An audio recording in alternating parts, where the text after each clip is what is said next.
effect, dude. If you're already talking.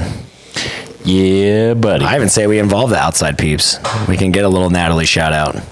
You know, because they did. You know what I mean? Yeah, Jamie over there. Yeah, Jamie, look it up. Bring it up, Jamie. Jamie, look it up. Volume down, Jamie. Yep. Volume down. Dude. But yeah, dude, Gigi. I think we do a recap of Gigi. Did we ever post the one about the? I mean, we did. We did little shorts about it. Yeah, I think they made one. Yeah, dude. Let's get down and gritty about the whole walkthrough, dude. Yeah, it was cool. We can talk about the shot that heard around the world. Shot felt around the world. We can talk about the aftermath and how well they've handled it.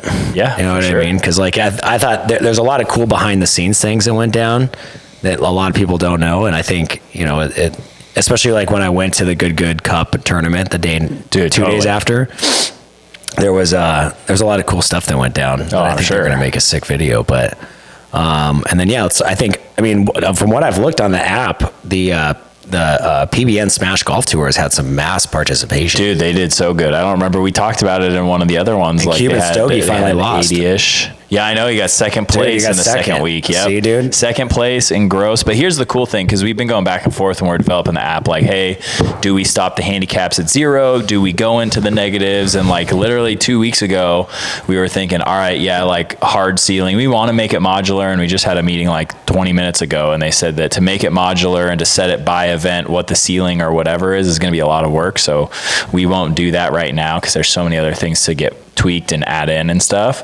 But now seeing week 2 play out, I think Cuban Stogie is like a negative 2.93. Dude. And he shot a 31. So he got second place in the gross division for that week, but he still got 24th out of 89. 89 people played week 2 at PBN. Shout out to Too Easy, Alex, Mikey D, their whole team, dude. They're crushing it. They only have 16 bays there too. So yeah, and they've done like some beta leagues, but they haven't ever really done like the full on, like this is right. Yeah. Well, so yeah, this is the beta testing. This is the first full one. Yeah, no. And that's, we were talking about this just a second ago, that 11 away from 100 people. Mm-hmm. That's massive. It's super cool. So they've got that. I just got word we're over 2,000 downloads or something. I think 1,000 plus tickets, which I'm guessing is what they call them, the scores. So like submissions for things. So there's definitely stuff going on.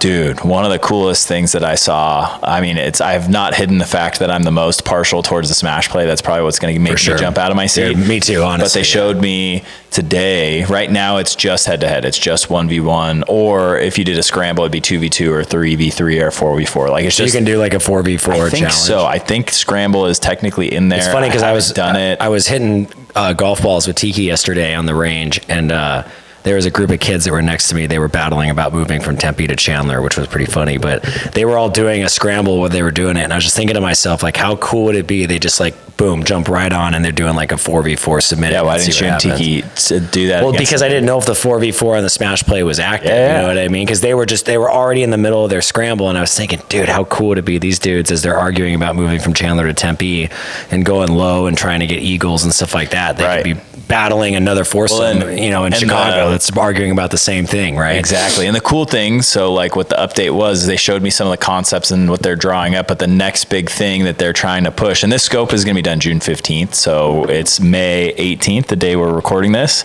and so we have just under a month left, and that is one of the big projects that got scoped out, was all these head-to-head, the smash play development. And it's going to be you can do more than just head-to-head. So you'll be able to do up to like, I think we're going to start at a foursome. So like I would make a match like we typically do, make the match. I get the match ID. I get a link now that I can send, or you can join through. We've kind of cleaned some of that up. But now you can make it so it's 4 people that are playing head-to-head.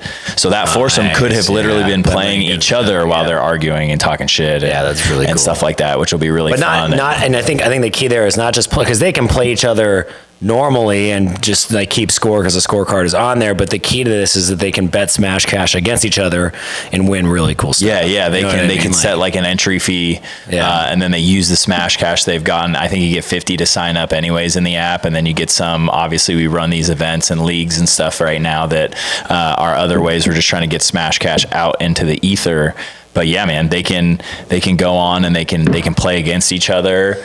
They can put something on the line, and I mean, if 4 guys are sitting there playing for like 50 smash cash each, it's 200. That's enough to get a $20 gift card. That's more than enough to get a bucket at Dobson. Like they could literally buy one bucket and they're already using that bucket together. And then they just earned themselves another bucket next time. No, I absolutely dig it. I think that's really cool. I'm most excited for the scramble features just because I don't know, there's something about like when I was hanging out with all like Max and Sam and Zach and all the Devro guys and after the Random Golf Club event, and they were all just like doing a scramble, see how low they could go. Like they were having so much fun doing it, and it was cool to just kind of hang out and spectate and watch it and then go like, dude, this is going to be something that they can do this after a fun round of golf or just on a Friday night, or they could bring their girlfriend or your boyfriend or whatever out and just do it, and then like kind of put some skin in it, some chin. I mean, for sure. And you and Kayleen could take Bailey and I on. Dude, that's what I'm talking about. Not a long drive though. We're gonna stay away from the long drive. Dude, super cool too. I had a meeting with Jill over at Top Tracer, and they sent out the newsletter and stuff announcing it. But dude, just in time for summer, I'm sure that's why they did this.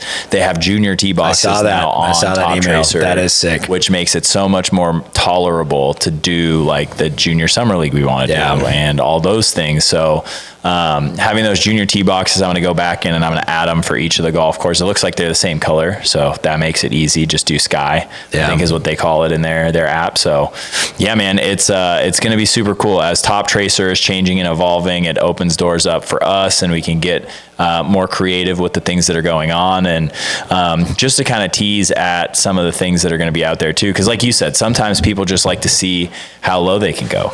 People, not everybody, and I think I've been one of the most outspoken of our whole crew about this part, but like not everybody wants to compete. Some people just want to go do, and they want to measure what they're doing for no other reason than just knowing what the progress is. Maybe they want to get better, who knows. Well, it's like Tiki yesterday. He's sitting there with a lag shot, ripping it, 300 yards. You're just like, oh my God, this is insane. But it's like that. Again, if it's like a practice mode or a long drive mode or closest to the pin mode, and that's just what he's working on that day. Again, like you're giving the added benefit of putting a competition aspect into your practice, but it's not necessarily like a tournament competition or a 1v1. I mean, it for sure. In theory would be, but either which way, you're getting some skin in it. You're getting some return on it other than just getting better. And to that point, that's what's cool. So this is going to be our first question that I'm actually going to pose to everybody out there that sees this clip specifically. Let us know if you would like us to put milestones or achievements like video games have and stuff into the SmashersOn app, so that let's say you are Tiki and you can hit a 300-yard drive pretty easy. He will get, some prize, and not just a badge, but we'll give smash cash. So that's sick. I'll even give someone 300 smash cash if they hit the 300-yard drive milestone. I'm going to vote. My vote's yes, personally. I think that'd be sick. Because if you get a hole-in-one on any hole, and then you can even get a hole-in-one on every single hole. Exactly. And it's, get 5 hole-in-ones. And then we can start, and then we can start doing them about like time, like, hey, get 5 hole-in-ones in the same year, you know what I mean? Or who knows? And we'll give away absurd shit. And these will all be things that like we wouldn't charge for that. Like we would just put it on there. I think it would just be fun for people to chase and to get excited about. And that's a good way to get around the microtransaction issue, right? I mean, I watch the Angry Joe show. That's one of my favorite video game like YouTube kind of. And their biggest thing all the time, new game comes out, microtransaction to death. Right, it's like $1,000 for the blue skin on your assault rifle, and you're like, what? Like $1,000 for that? And I think it's cool when, as a company, you make the decision like, no, we're just going to make it fun and interactive, and you're going to get rewards just for playing. And I think those are always the best games. And I think there's definitely a balance to it, and those, especially those types of things like. The one that gets everybody up in arms is pay to win. So like we'll never have a feature where it's like pay $20 for this event and we'll take 5 more strokes off. Like I don't think that'll happen. I don't think so either. But I mean, we want to make sure there's stuff for people to chase. So be it daily, weekly, monthly, or all of the above. But if you pay $15 a month, you get 3 of each. Like you get more chances to get more smash cash and to do things, because then, you do have a true free to play game. You can slowly earn smash cash and do everything. Not like everything, if you pay, you should get more back, just as long as it's not like game breaking. No, for sure. So, and what'll be really cool is in our discussion today, we had always talked about like licensing the ability for people to host their own leagues. Like you have everyone has fantasy football leagues. Yeah. Like, Jared, who works here at Dobson the Mayor, he's been a commissioner of a fantasy got like football 25 league. fantasy leagues. But like, we had originally thought about it on like a grand scale like that, but there might even be a way you could shift over and just use Smash Play to like for people to just host their own events. Yeah. Because that could be a thing where for free you can have a 4-person match up to head to head to head to head or team against team against team against team. But then if you pay, $10-15 a month, whatever it is, then you're able to invite 10 people to a match, or, more will allow you to do a larger scale one. Cause I think this will be a super niche one, but I would be excited to see who does this first, where they just, anybody that creates content or has some sort of a following or whatever, just issues open challenges every week. Yeah. That's the thing I've always talked about is engaging your active subscriber base or follow base or whatever you want to call it. Right. Because that's like one thing I think it's cool to play upon the element of I guess, the fear of missing out and all that kind of stuff. But at the same time, to have the ability to engage with like a member of Good or with Max from Devro or, you know what I mean? Like, I think that would drive a lot of people to not only interact with that person as a brand, but also like have the ability to play with them. It's just really cool. Yeah, for sure. No, so, I think that'll be cool. And now that you can click a direct link and get logged into that match, or you can put up a specific match ID and people could plug that in to get into your Smash Play lobby pretty much. I think that'll just be cool because it'll give everybody a shot too. Just like you said, that means that person has to intentionally go to the range, play a match against you, which will be super cool to think like that's almost, it's like a collectible. Like you have a record that you played against Snappy Gilmore or Haley Ostrom do the one-handed closest to the pin. Yeah, I think that'd be so cool. And to like video yourself doing it. Like talk about going viral. Now you've got everyone doing this. You know what I mean? I think that'd be really, really cool. Yeah. Dude, so the app sounds like it's rolling along really well. Yeah. The updates are cool. I'm excited for the Smash Play. Yep. I really like that, 1v1v1v1, the scramble formats, all that kind of stuff. But I want to hear your opinion on the big good event that just happened here at the SmashersOn Golf and Entertainment Center, man. It was a freaking blast. It was so much fun. And I mean, we talked about it the whole time leading up. Like, we knew there would be a lot of people, but I don't think any of us had a real grasp of how many a lot really was. It really struck me when I met all the dudes out on the south gate, because we had them driving through the gates so we could surprise everyone. And I looked around the corner with Garrett and Matt, and we were all just like, whoa. Yeah. So that's for those a of lot you of freaking people. Dude. Yeah. For those of you who've never been insane. to Dobson, what he's talking about, the South Gate, we have a gate that comes from our parking lot for like maintenance and everybody, right by the 18th green and the 10th tee box, right there on the turn. And then if you came in through the parking lot there, you would cut across the cart path, which goes along the entire driving range and putting green. They're opposite each other.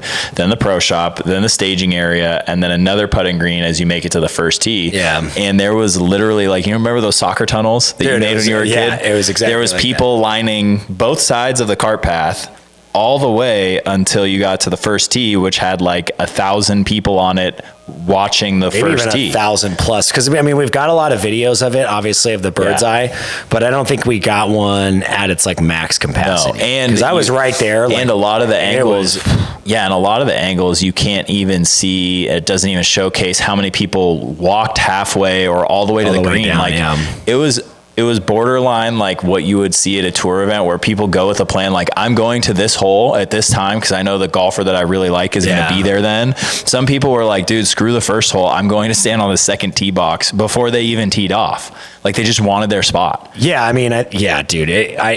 I'll never forget looking down the fairway. I think we were on 2, and it was just completely lined. Yeah. And I'm like, what the? And then shout out to the legend, Rob Pollock.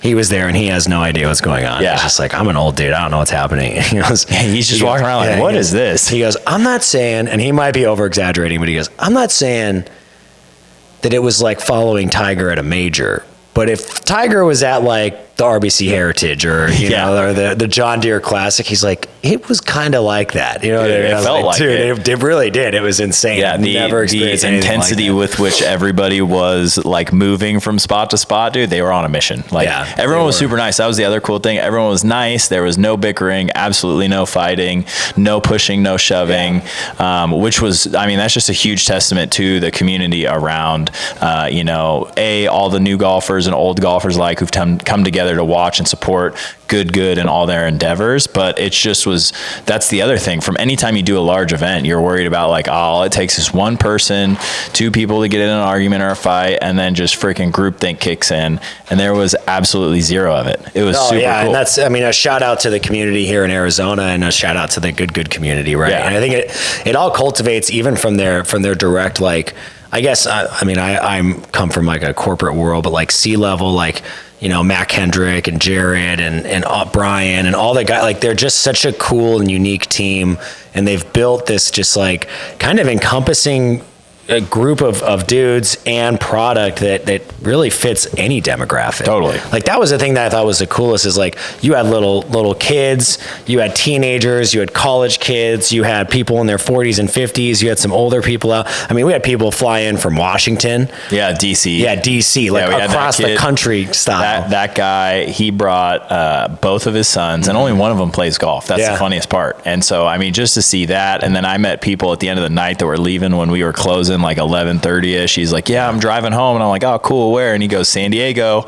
I was in wherever for work, and I figured, well, I'll stay an extra night and I'll leave Monday morning instead so I could stop in Arizona for the meetup, and then I'll go to San Diego to get home Monday instead of Sunday. Like, there's a lot of people that put a lot of thought into that. What do you think final count was? Dude, final count had to be, so at one time, I'm comfortable saying 2,000 for sure. Yeah. Throughout the entirety of the event, 3,500 plus. Like, that's a good way to put it, because I tend to raise the number every time I talk about it, but as is normal. It's like when you talk about 1,000 to 1,500 to 2,000 to 9,000. No, but I think you're like pretty spot on. Yeah, I think it was like around 2,000. I mean, just when you pull the merch sale numbers, it's like insanity. That was the other thing. We had the good, like the putter raffle that we did. And this is where we'll cap it off, because we do have to go in 5 minutes. But I mean, we had a few people set up with some QR codes and these devices, and we got like 400 people to sign up for this raffle, completely and totally free for a club. But really the only place we talked to them was in the merch line. Yeah. Like, so that's 400 unique names that scanned our QR code, opted into the good putter raffle that we did that night. And that was just from the line. I mean, the line went from our range across the cart path, across the putting green, into the parking lot. Like, it looked like when an In-N-Out first opens, and it's like, it'll be 24 hours to get your cheeseburger, and you're like, dude, I'm standing in line. It was crazy, but no, man, I mean, there really aren't too many more words. It was a special night for sure. Cool. The appreciation and the gravity of it all, like Garrett and Matt and everybody's reaction because seeing it from the side, like up in the pro shop, I could see from their faces and how shocked they were. Like, they were looking at each other laughing because they didn't believe it. They couldn't believe it. It was so cool. And I mean, just a big shout out to all those dudes, right? Like, I mean, Garrett, Matt, Steven, Luke, Bubby was sick, dude. He stayed till the end, till every fan. He stayed and made sure he said hi to almost as many people as he could, which was really cool. Martin, I mean, they all just like they were there for the fans. I thought that was a really cool moment for them, and a really cool moment for their fans, because it was like the golf Beatles, man. Yeah, it was like it was so totally cool. But yeah, man. So it was fantastic, and we had so many people. The final shout out though really needs to go to the team at Dobson Ranch, because they all put in way more than they needed to put in terms of effort. And I mean, dude, the friends and the family. Like, we had invited people out to come hang out at this event, and like we had some junior golfers. We had their parents carrying water for us and helping in the merch tent, and they just like, dude, to see the amount of people that pitched in, it was just, I don't think it was anything we could have asked for. It's awesome. It's so cool, man. Yeah. So no, I appreciate you guys, everybody who is taking the time to tune in and stay up to date with what's going on with the SmashersOn app and our journey.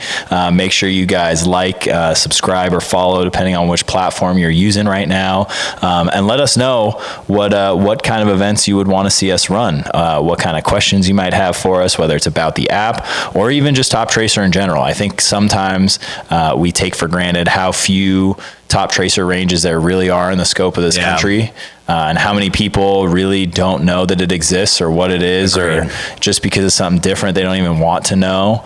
And I think that, Joe says it the best, dude. The conversion rate when you have somebody try it is astronomical. It's probably the highest conversion type of product I've ever seen. Yeah, no, it is. It's that's my favorite thing. No, I don't want to try it an hour later. I'll take 2 hours. Yeah. You see that guy the next 4 days in a row. Yeah, exactly. Yeah, dude. Yeah. That's what I'm talking about. No, man. Thank you guys so much. Matt, thank you. Let's go. All right, man. All right, dudes. Smashers on.